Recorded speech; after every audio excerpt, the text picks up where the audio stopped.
Sesungguhnya Fir'aun telah berbuat sewenang-wenang di muka bumi dan menjadikan penduduknya berpecah belah.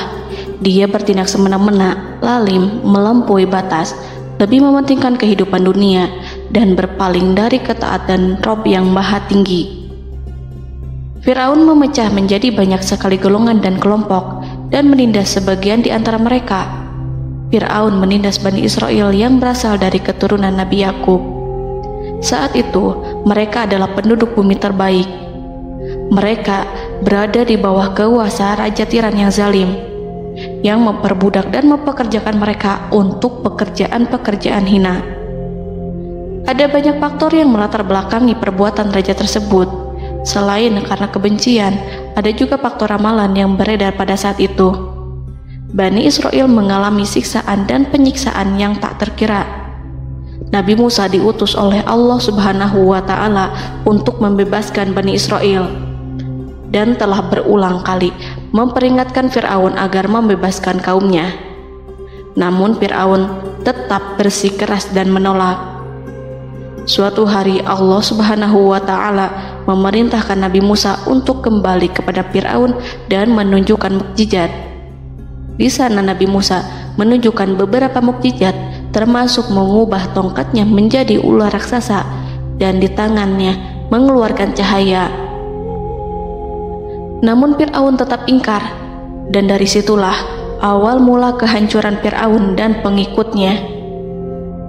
Tentang bagaimana detail kisah lengkapnya serta kelanjutan nasib Fir'aun, dari mana awal mula keangkuhan Fir'aun sampai mengakui dirinya sebagai Tuhan, serta dari mana sumber kekayaan Fir'aun yang sampai penasihatnya saja Qorun bisa membangun istana megah, akan dibahas lengkap di sini.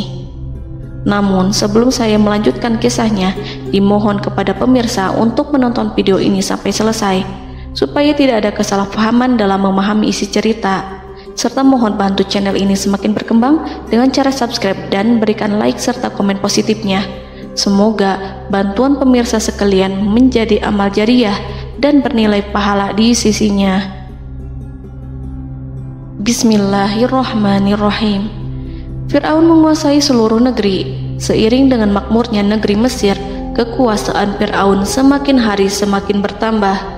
Fir'aun berkuasa tanpa ada yang berani menentang, dan dia membuat keputusan sesuka hatinya. Bahkan dengan kesombongannya, dia sampai berani mengaku sebagai Tuhan. Gelar Fir'aun Raja Mesir kuno punya pengaruh besar yang diyakini sebagai seorang yang bertanggung jawab untuk melindungi dunia pada saat itu.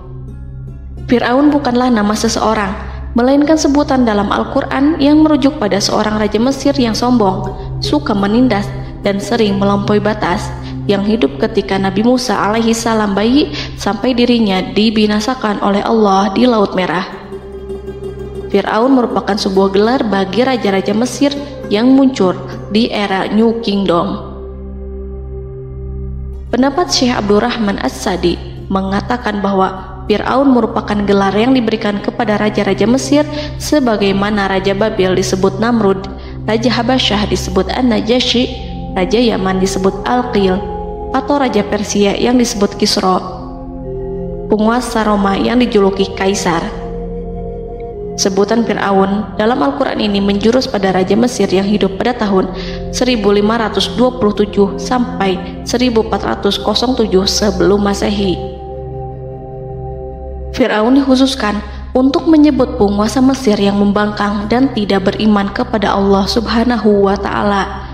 Sedangkan yang beriman kepadanya dikenal dengan nama Malik, yang saat itu hidup di zaman Nabi Yusuf alaihi salam.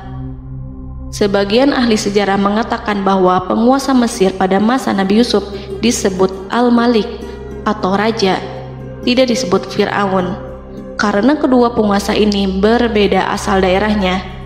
Penguasa Mesir pada masa Nabi Yusuf berasal dari Mesir pesisir, sehingga mudah untuk menerima perubahan. Sedangkan Fir'aun pada masa Nabi Musa berasal dari pedalaman Mesir yang mempunyai watak dan karakter keras serta kolot, dan tidak mudah menerima orang-orang di luar kalangan mereka. Dari keterangan di atas dipahami kenapa penguasa Raja Mesir pada masa Nabi Yusuf percaya kepada Nabi Yusuf dan mengikuti agama Nabi Yusuf, yaitu Islam. kemudian diikuti oleh rakyatnya.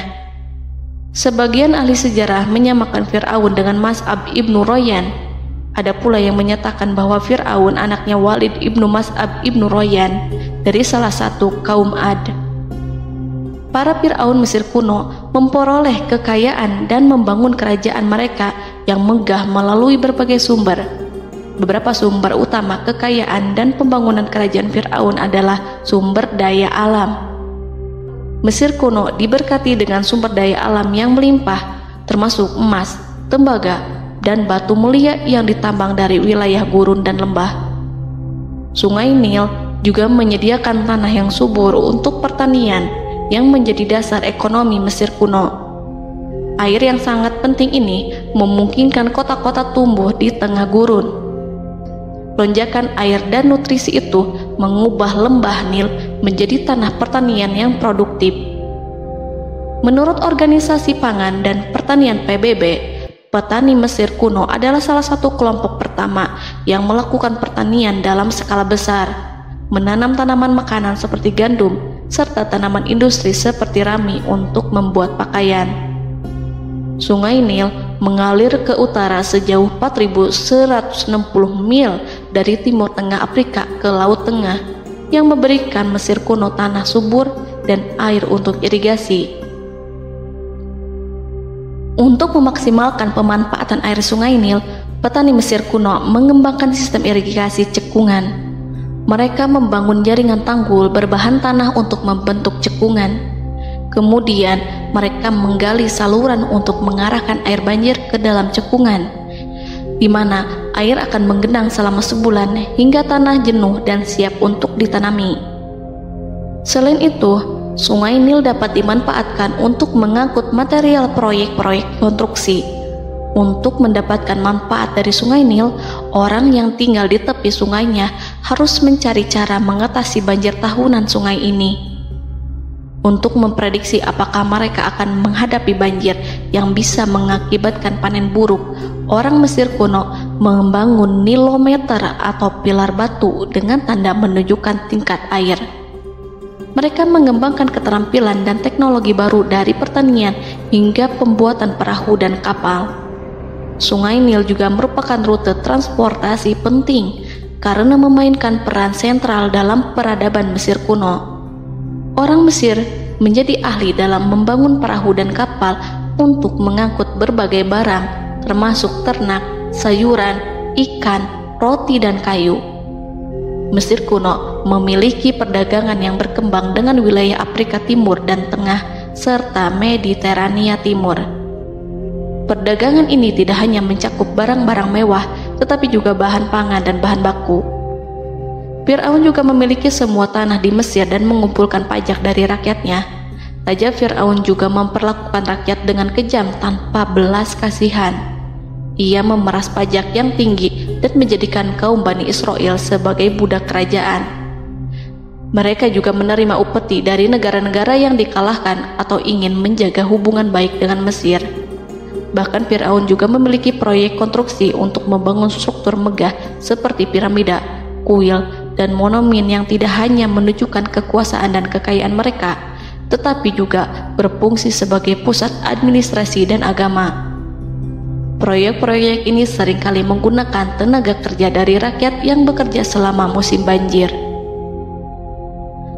Kekayaan dan kerajaan megah Fir'aun merupakan hasil dari pengelolaan sumber daya yang efisien, eksploitasi sumber daya alam, dan kebijakan ekonomi yang cerdas. Ini semua mencerminkan kemajuan teknologi, organisasi sosial, dan kekuatan politik Mesir kuno. Kekayaan para Fir'aun Mesir kuno memang sangat luar biasa dan telah menjadi topik penelitian dan kekaguman selama berabad-abad. Fir'aun juga dikenal karena kehidupan mewah mereka. Sebagai penguasa Mesir kuno, Fir'aun hidup dengan kekayaan dan kemewahan yang hampir tak terbayangkan, yang mencerminkan kekuasaan dan status mereka. Mereka menghiasi diri mereka dengan aksesoris yang rumit dan gemerlap, serta mengenakan simbol otoritas dan kekuasaan tradisional. Dan Allah memberikan kepada Fir'aun berupa istidratuhul afiyah, yakni hidup sekian lama tanpa pernah merasakan sakit. Allah Subhanahu wa Ta'ala mengaruniai Fir'aun untuk bisa hidup selama 400 tahun tanpa sakit. Tentu hal tersebut sudah menjadi kehendak Allah Subhanahu wa Ta'ala, maka tidak ada satupun manusia yang bisa menghalangi, bahkan bagi seorang Fir'aun sekalipun yang terkenal dengan kezalimannya. Namun dengan karunia-Nya yang diberikan Allah tersebut bukannya menjadikan Fir'aun sebagai manusia yang bersyukur, tetapi malah membangkitkan kesombongan dan kesesataannya. Dan puncak kesombongan Fir'aun juga dicatat Al-Quran sebagai penguasa tangan besi dan manusia yang pernah mengaku Tuhan. Aku adalah Tuhan kalian yang maha tinggi. Quran Surat An-Najiat ayat 24. Fir'aun hidup selama 446 tahun. Selama hidupnya, Fir'aun memiliki tubuh yang sehat dan bugar tanpa pernah mengalami sakit, meski hanya berupa pusing atau flu sekalipun. Fir'aun bahkan tidak pernah merasakan kelelahan. Fir'aun tidak pernah merasakan perihnya lapar, kerongkongannya tidak pernah tersentuh panasnya dahaga. Seandainya dalam semalam saja Fir'aun dilanda sakit berupa pusing atau demam, maka ia akan sibuk untuk mengurus dirinya sendiri dan tidak berpikiran untuk mengaku bahwa ia adalah Tuhan. Hal ini pun dijelaskan dalam kitab Ihya Ulumuddin Al-Qut Al-Qulub oleh Imam Al-Ghazali. Sesungguhnya yang menyebabkan Fir'aun sampai berani mengatakan, "Aku adalah Tuhan kalian yang maha tinggi," hal ini disebabkan karena ia mengalami masa sehat dalam hidupnya yang begitu lama. Kekejaman Raja Fir'aun diikuti dengan kesombongannya. Ia enggan bersyukur atas kemakmuran yang dianugerahkan Allah Subhanahu wa Ta'ala. Ia justru menjadikan negeri Mesir penuh dengan kemusyrikan. Sungguh, dia Fir'aun termasuk orang-orang yang berbuat kerusakan, dan kami hendak memberi karunia kepada orang-orang tertindas di bumi, dan hendak menjadikan mereka pemimpin dan menjadikan mereka orang-orang yang mewarisi bumi. Dan kami teguhkan kedudukan mereka di bumi, dan kami perlihatkan kepada Fir'aun dan Haman bersama bala tentaranya apa yang selalu mereka takutkan dari mereka. Surat Al-Qasas ayat 1-6. Haman yang merupakan penasihat dan sekaligus pelaksana proyek pembangunan menara untuk Fir'aun yang ikut berkontribusi dalam kesesatan Fir'aun, dan dia juga yang menjadi aktor utama atas kezaliman Fir'aun yang nantinya memberikan nasihat kepada Fir'aun dan mendorongnya untuk menolak ajaran Nabi Musa alaihi salam. Faktor yang mendorong Fir'aun melakukan tindakan keji ini adalah Bani Israel yang mempelajari suatu hal yang mereka riwayatkan dari Ibrahim, bahwa suatu saat nanti akan lahir seorang anak Bani Israel yang akan menghancurkan kekuasaan Raja Mesir. Berita gembira ini terjadi saat insiden antara Sarah, istri Nabi Ibrahim alaihissalam, dengan Raja Mesir yang saat itu berniat jahat terhadap Sarah. Namun Allah menjaganya. Berita gembira ini santer terdengar di antara Bani Israel. Kaum Kipti juga membicarakan berita ini, hingga sampailah juga ke telinga Fir'aun. Sebagian amir dan orang-orang dekat Fir'aun menyampaikan hal itu kepadanya saat tengah berbincang pada malam hari. Waktu itu Fir'aun langsung menginstruksikan untuk membunuh seluruh anak laki-laki Bani Israel untuk mengantisipasi kelahiran anak yang dimaksud. Tapi apa boleh buat, kewaspadaan sama sekali tidak bisa menghindari takdir. Suatu ketika Fir'aun bermimpi seakan-akan api datang dari arah Baitul Maqdis lalu membakar semua rumah Mesir dan seluruh kaum Kipti. Namun api tersebut tidak membahayakan Bani Israel. Saat bangun, Fir'aun merasa takut oleh mimpi itu. Ia kemudian mengumpulkan seluruh paranormal dan tukang sihir. Fir'aun bertanya kepada mereka terkait mimpi itu. Mereka berkata, akan lahir seorang bayi laki-laki dari kalangan Bani Israel yang akan menghancurkan penduduk Mesir. Sebab itulah Fir'aun memerintahkan untuk membunuh anak laki-laki dan membiarkan hidup anak perempuan. Fir'aun sangat mewaspadai agar Musa tidak lahir, hingga menunjuk sejumlah laki-laki dan dukun beranak berpatroli memeriksa para wanita hamil dan mendata waktu kelahiran mereka. Jika ada yang melahirkan anak laki-laki, si bayi langsung disembelih oleh para algojo seketika itu juga. Allah berfirman, kami mengilhamkan kepada ibu Musa, susuilah dia Musa. Jika engkau khawatir atas keselamatannya, hanyutkanlah dia ke sungai Nil dalam sebuah peti yang mengapung. Janganlah engkau takut dan janganlah pula bersedih.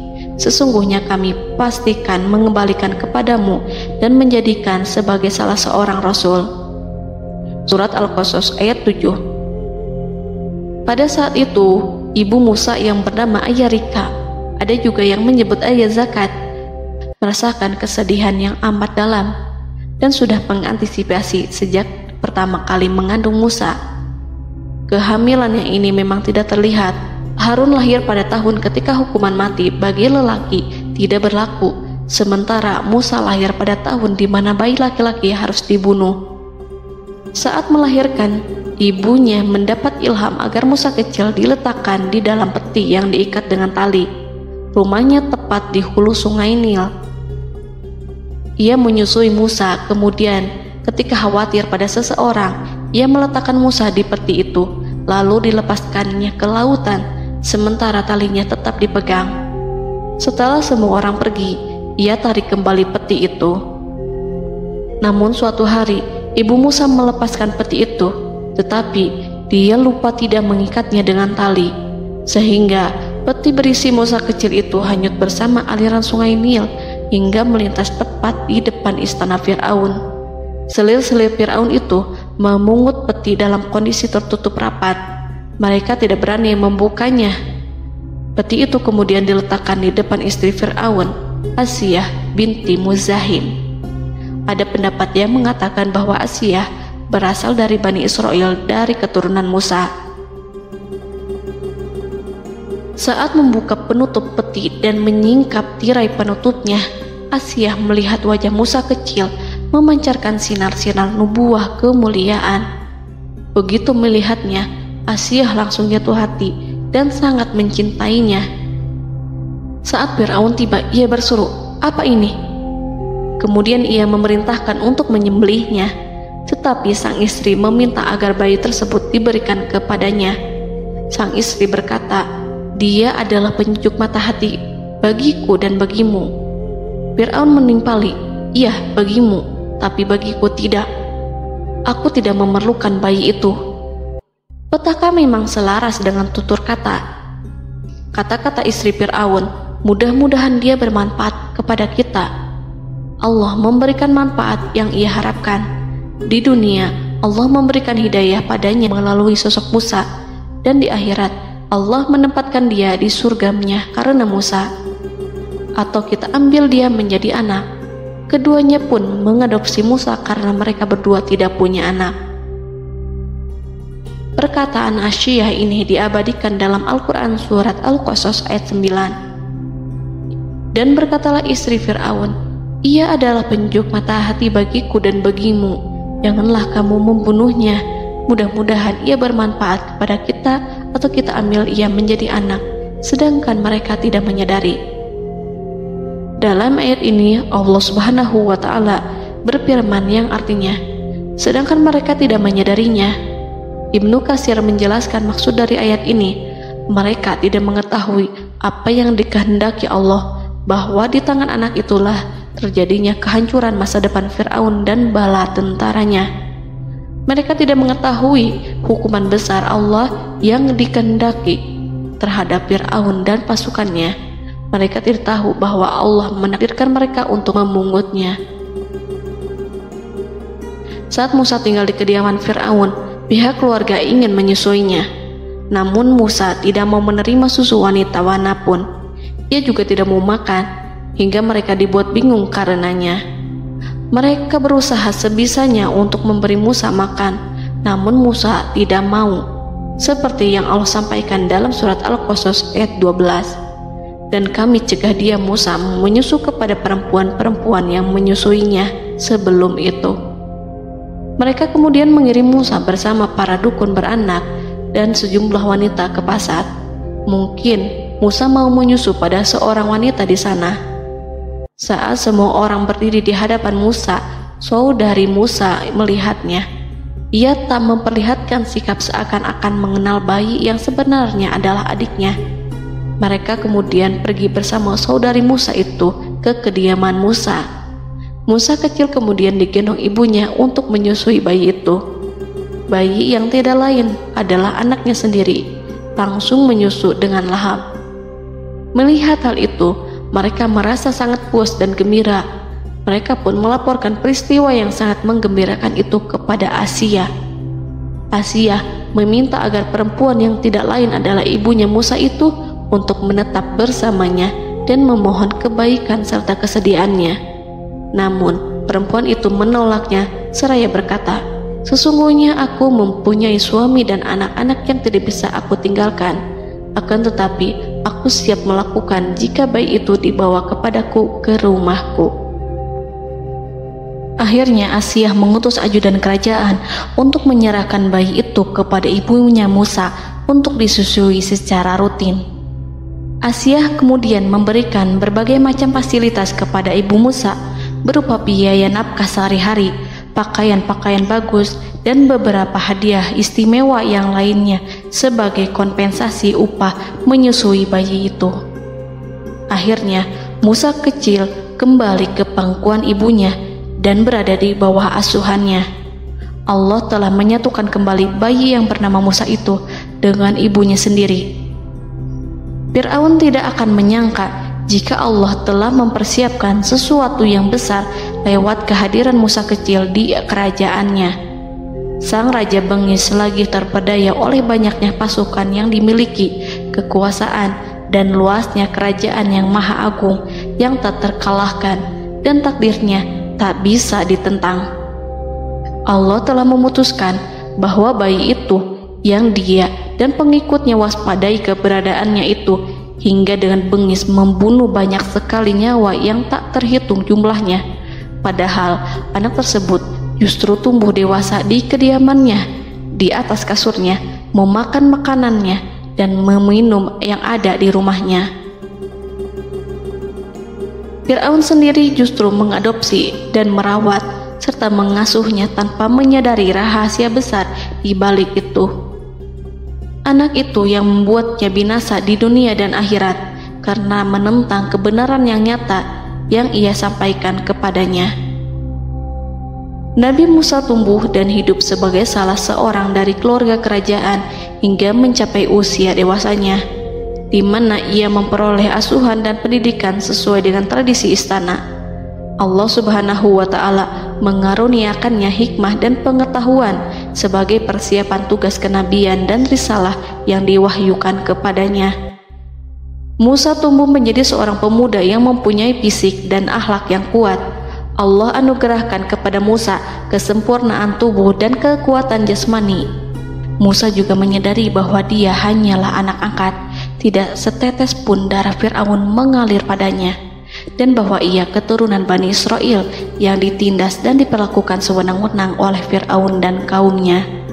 Maka dia berjanji kepada dirinya sendiri akan menjadi pembela bagi kaum-kaum yang lemah yang tertindas. Kekuatan fisik Nabi Musa memang tidak bisa diragukan. Itu terbukti pada saat Nabi Musa mampu mengangkat batu penutup sumur seorang diri, padahal batu itu hanya bisa diangkat oleh 10 orang laki-laki. Peristiwa kedua saat perkelahian antara Bani Israel dan orang Kipti atau kaumnya Fir'aun, suku asli Mesir. Saat orang Israel meminta pertolongan kepada Musa untuk mengalahkan orang Kipti, Musa menghampiri orang Kipti tersebut. Dengan tangan terkepal, Musa meninju orang Kipti dan matilah musuhnya itu. Orang Kipti hanya mati karena pukulan itu. Musa tidak sengaja dan tidak bermaksud untuk membunuh orang Kipti. Musa hanya berniat membuatnya jerak. Dan karena peristiwa itulah Nabi Musa pergi meninggalkan Mesir karena Musa takut terhadap Fir'aun dan tentaranya yang akan membunuhnya. Karena jika mereka tahu bahwa Musa membunuh orang Kipti demi membela salah seorang Bani Israel, akan membuat Fir'aun dan pengikutnya mencurigai bahwa Musa memang berasal dari Bani Israel, dan pada akhirnya akan memicu sebuah permasalahan besar. Dan pada waktu yang sudah ditentukan oleh Allah, sekitar 10 tahun Nabi Musa meninggalkan Mesir. Pada akhirnya Allah mengamanahkan dia sebagai seorang rasul. Allah anugerahkan kepadanya hikmah kenabian dan pengetahuan di usia 40 tahun. Allah perintahkan Musa kembali ke Mesir untuk menghadapi Fir'aun dan mengajak dia mengakui Tuhan semesta alam. Tugas ini penuh dengan bahaya, mungkin bisa membuat Musa kehilangan nyawa, tetapi menuruti perintah Allah itu mutlak baginya. Ditemani oleh saudaranya Harun untuk membantunya membenarkan perkataannya.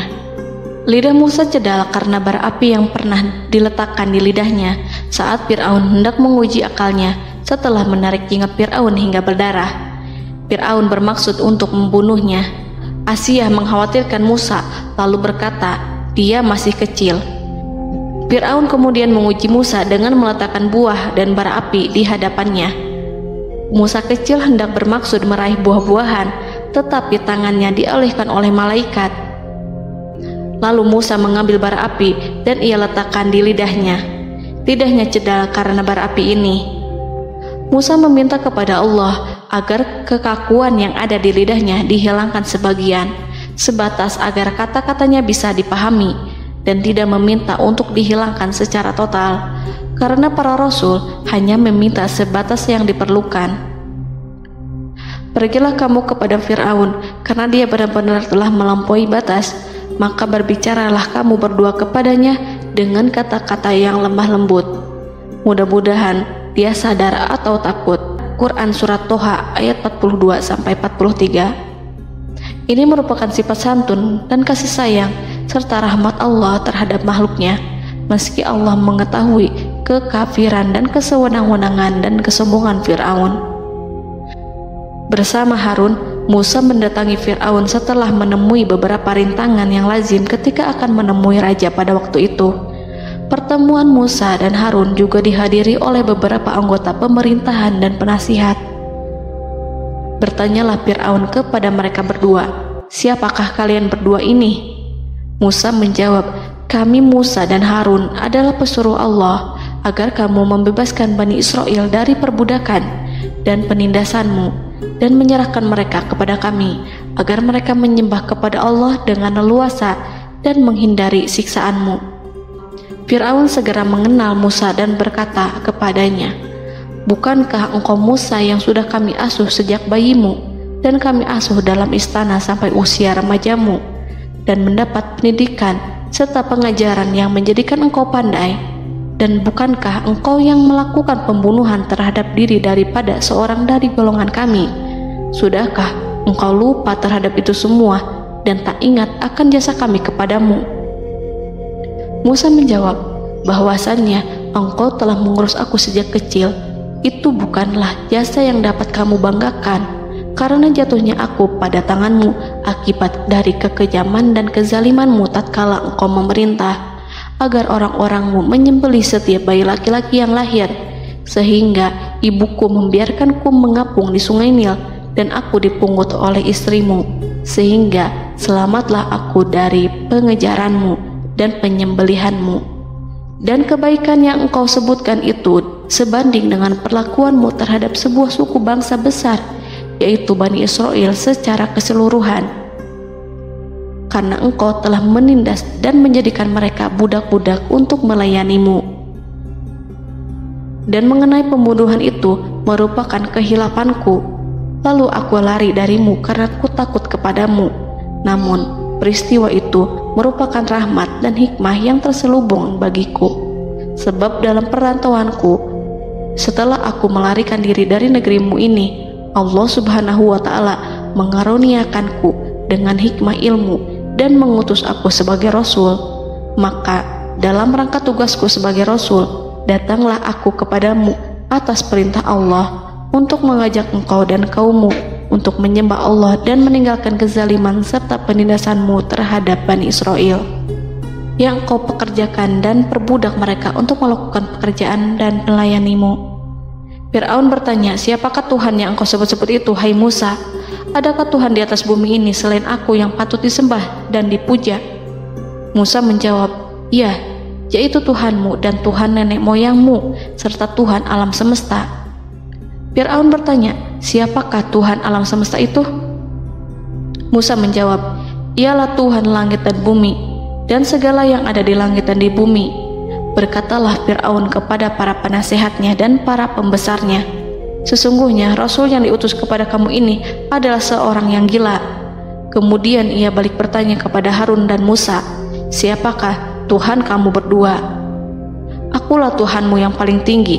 Surat An-Najiat ayat 23-24. Dan Fir'aun berkata, wahai para pembesar kaumku, aku tidak mengetahui ada Tuhan bagimu selain aku. Quran Surat Al-Qasas ayat 38. Fir'aun menentang, padahal ia tahu bahwa ia adalah hamba yang diatur, dan Allah lah yang menciptakan dan memberi bentuk rupa. Dan mereka mengingkarinya karena kezaliman dan kesombongannya, padahal hati mereka meyakini kebenarannya. Maka perhatikanlah bagaimana kesudahan orang-orang yang berbuat kerusakan. Quran Surat An-Naml ayat 14. Fir'aun beralih memakai kekuasaan dan wibawa yang ia miliki. Fir'aun berkata, jika engkau menyembah Tuhan selain aku akan memasukkanmu ke dalam penjara. Musa berkata, apakah engkau akan melakukan itu sekalipun aku tunjukkan kepadamu suatu bukti yang nyata? Fir'aun menjawab, tunjukkanlah sesuatu yang nyata itu. Maka Musa melemparkan tongkatnya. Tiba-tiba tongkat itu menjadi ular besar, dan Musa mengeluarkan tangan dari dalam bajunya. Tiba-tiba tangan itu menjadi putih bercahaya. Saking ketakutannya hingga membuat Fir'aun terkena diare, dalam sehari lebih dari 40 kali buang air. Namun Fir'aun sebagai raja yang mengaku Tuhan tentu tidak akan begitu saja menyerah kepada Musa, walaupun telah diperlihatkan 2 mukjizat. Bahkan Fir'aun berkata kepada kaumnya yang dikhawatirkan terpengaruh oleh mukjizat Musa, bahwa apa yang dilakukan Musa merupakan sihir, dan Musa Harun adalah ahli sihir yang datang dengan maksud menguasai Mesir. Salah satu penasehatnya, yaitu Haman, mengusulkan agar mengumpulkan semua ahli sihir dari berbagai penjuru kerajaan untuk bertanding mematahkan sihir Musa, yang tanpa pikir panjang Fir'aun setujui. Fir'aun pun berkata kepada Musa, apa yang kau bawa ini adalah sihir. Kami akan melawanmu dengan sihir yang sama. Fir'aun pun kemudian meminta Musa untuk bertemu pada waktu dan tempat yang disepakati, dan langsung disetujui Nabi Musa tanpa ragu sedikit pun. Inilah salah satu tujuan terbesar Musa untuk memperlihatkan ayat-ayat hujah dan bukti-bukti nyata Allah di hadapan halayak ramai.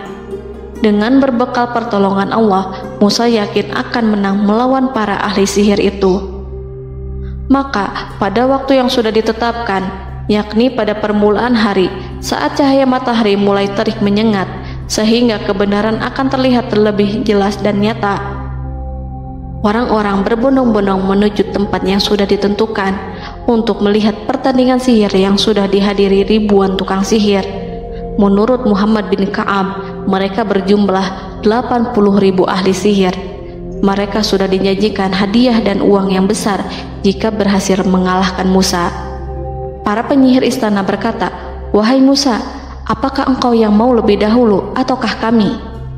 Musa menjawab, silahkan kalian lebih dahulu.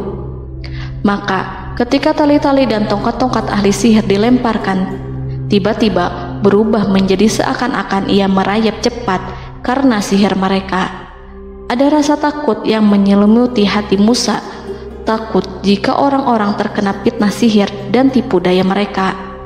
Namun Allah langsung menguatkan Musa dan berkata yang diabadikan dalam Quran Surat Toha ayat 65-69, janganlah engkau takut, sungguh engkaulah yang unggul, dan lemparkanlah apa yang ada di tangan kananmu, niscaya ia akan membuat.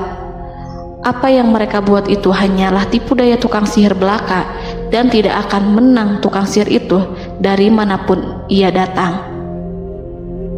Saat Musa melemparkan tongkat, tongkat itu berubah menjadi ular besar yang memiliki kaki, berleher besar, dan bentuk yang menakutkan, hingga semua orang lari dan menjauh. Ular itu kemudian menelan tali-tali para tukang sihir dengan satu persatu dengan gerakan super cepat. Semua orang melihatnya dengan penuh keheranan, sementara para tukang sihir mereka tercengang dan bingung kala melihatnya.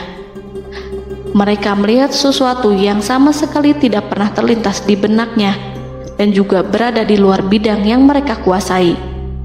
Saat itulah mereka tahu pasti bahwa yang mereka lihat itu bukanlah sihir, sulap, khayalan ilusi ataupun kebohongan semata, tetapi sebuah kebenaran yang hanya bisa dilakukan oleh Yang Maha Benar, yang mengutus mukjizat tersebut dengan benar. Allah menyingkap tabir kelalaian dari hati mereka, menyinarinya dengan petunjuk yang Ia ciptakan dan menyingkirkan gumpalan keras di hatinya. Mereka segera bertaubat dan tunduk sujud kepadanya. Dengan lantang mereka mengatakan kepada semua yang hadir tanpa memperdulikan hukuman ataupun siksaan apapun, "Kami beriman kepada Rob seluruh alam, yaitu Tuhannya Musa dan Harun." Fir'aun yang congkak dan sombong tentu sangat marah dengan apa yang disaksikannya itu ketika melihat ahli-ahli sihirnya begitu cepat menyerah dan mengakui kekalahan kepada Musa, bahkan menyatakan beriman kepada Tuhan Musa dan Harun. Tindakan itu dianggapnya sebagai pelanggaran terhadap kekuasaannya dan penentangan terhadap ketuhanannya dan merupakan tamparan bagi kewibawaannya. Fir'aun berkata kepada mereka, "Apakah kalian telah beriman kepada Musa sebelum aku memberi izin? Kenapa kalian tidak terlebih dahulu bermusyawarah kepadaku sebelum melakukan tindakan keji di hadapan rakyatku ini? Dia itu pemimpinmu yang mengajarkanmu sihir, dan bukankah ini adalah persengkongkolanmu terhadapku? Musa dapat mengalahkan kamu sebab ia mungkin merupakan guru dan pembesar yang mengajari sihir kepadamu, dan kamu telah mengaturnya, dan sandiwaramu ini tak akan kubiarkan. Akan kupotong tangan dan kakimu secara bersilang, dan sungguh aku akan salib kamu pada pangkal pohon kurma sebagai balasan dan hukuman atas pengkhianatanmu ini." Walaupun melihat langsung kebenarannya, Fir'aun tetap tidak percaya. Dia tidak suka keyakinan para penyihir terhadap Musa. Para penyihir itu yang telah mengakui keimanan mereka kepada Allah tak merasa gentar ataupun takut, karena ketika para tukang sihir itu sujud, mereka melihat rumah dan istana-istana di surga yang telah dipersiapkan untuk mereka. Semuanya dirias untuk menyambut kedatangan mereka. Karena itu, mereka tidak peduli dengan ancaman Fir'aun.